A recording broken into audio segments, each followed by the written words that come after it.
Got him into a lot of stuff, like in the streets, been shot, locked up, you name it. Penitentiary, the whole ride, the basic, story, it is what it is. The main thing that really just changed my life, because when I came back from a 1% chance to live, I was in a coma for 3 months. And I never believed none of those stories I heard about. They say, oh, the people I seen unicorns, God woke me up and an angel carried me. I was like, man, they tripping, they lying. So they just want attention. That's what I'm thinking in my head. Then when I got my run with it, oh man, my heart failed. I went into complete respiratory failure. Crazy, didn't have a heart attack, man. I was 500 pounds, man. My stomach was right here. I was drinking that lean all the time. So that lean was just swelling me up. They say like, I forgot how many liters or whatever of fluid in me, but I know when they knocked all that fluid off, I went from 510 pounds down to like 4 something, but it was all liquid. I was actually in another dimension. When I say it was so real, I was getting up, brushing my teeth, taking a dump. Everything that you would do in real life, I was still doing it. But the only difference was Lucifer was present. He was present. He's nothing like everybody describing with the red skin and the horn. That's all a lie. That's something made up. The dude like a pretty boy. Kind of looked like he mixed with a little bit of everything. But you can tell he has a mixed type look, pretty boy, 6-pack. Not a buff dude, but in shape. Look like he work out. Voice real smooth, like R&B singer type. Everything he says is kind of pimpish, smooth. I'm talking about, like, you can just tell he can convince you to do anything. Oh, come on, man. Come on. Then he told me, like, hey, man, just tell me you need my help, big dog, and I got you, man.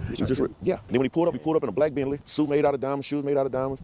And then, he's smooth talking, say, man, I can help you, man. You got to ask for my help, and I got you. Then I'm like, I'm still street-minded. Like, I knock your teeth down your throat. You better get on somewhere, da-da-da-da-da. But I'm hungry, and I'm not knowing why I'm hungry, because they had me on a feeding tube. So he had some chicks jump out the van, they eating hamburgers. He knowing my temptation. Even more than the women, there was some bad little chicks. But even more than the temptation of the women, they had hamburgers and drinks. I'm thirsty and hungry because I'm not eating or drinking. You knew he was a devil? No, I didn't know. I just knew whoever it was, I didn't trust him, I was all right, I'll take your help. So they started feeding me. Then I hop in the Bentley with it. Chicks massage my back, everything. We roll out. And when I tell y'all, he showed me more stuff. Lucifer showed me more stuff than probably I learned in the Bible. He took me everywhere with him. I'm riding with him. And by the time I realized we was, I'm living just like we here now. I feel myself walking. It was real. I could pinch myself. I could feel everything like in real life.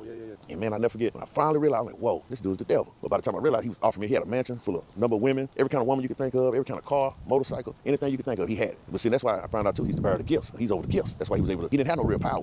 He's had power of influence. Like I even challenged him to a fist fight. He was like, oh no, I don't do that. He said, but I got somebody else who does. And then the big dude come around, like they with it. He got people that they do it, but he's not gonna get his hands dirty. So that's when I realized, like, this dude really doesn't have no real power. All he does, he's gonna get you to do something to him to do something to you, and he get back. He said, oops, okay, I'm gone. Pretty boy, he a pretty boy. He ain't gonna do nothing. He gonna talk to you. Like he told me, like he named off 6 people that he was gonna get because he wanted me to throw a big concert because I do music. He said, I want you to do this concert. It's gonna win him a bunch of souls. By this time this him. Well, I'm assuming this is him. And all of a sudden, I said, no, I ain't gonna do it. He gave me the money up front. He said, well, I want my money back plus this and this and this and this and that. I shoot him all the money back. And I think I was $2,500 short. I'm paying him back some millions. Get what he said? Green lighted me. I'm gonna have you kill. He said, wait a minute, no, I'm not gonna have you kill. He said, that's too easy. I'm gonna kill everybody you love. He said, I'm gonna get this person, that person, this person, that person, that person, this person. When I in regular life, every person he named, they gone right now, except for one. And that person like they on their way. They living wild, no cap.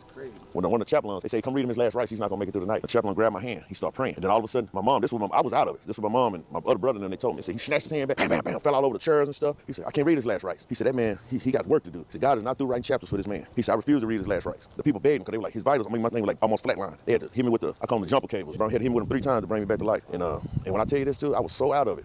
As far as my spirit was so far out of my body. And I'm gonna tell you, it was a prayer. I started praying. It was, I looked to the hills from which my help come. I said, God, please don't let me go out like this. I said, give me a second chance. I'm gonna get my life together. I said, God, please. I said, I completely surrender to you. I said, God, help me, Lord. Then all of a sudden, it was like a donkey kicking me in my chest, man. Bam, when I felt my spirit go back in my body, start breathing. I heard the nurses hollering, doctors hollering, oh my God, it's a miracle. He's back. Everybody, they can't believe it. And I wear glasses, and I ain't had no glasses on, nothing, because when I fell and passed out in the emergency room, my glasses broke. So I looked out the window, I saw a rainbow. I started shedding tears. I was like, wow. I said, God heard my cry. A worthless sinner at the time. I said, God heard my cry and spared me. I couldn't talk, had a trach in my throat, had to talk with that, hello, I heard the whole thing, wheelchair, came back from all that, man.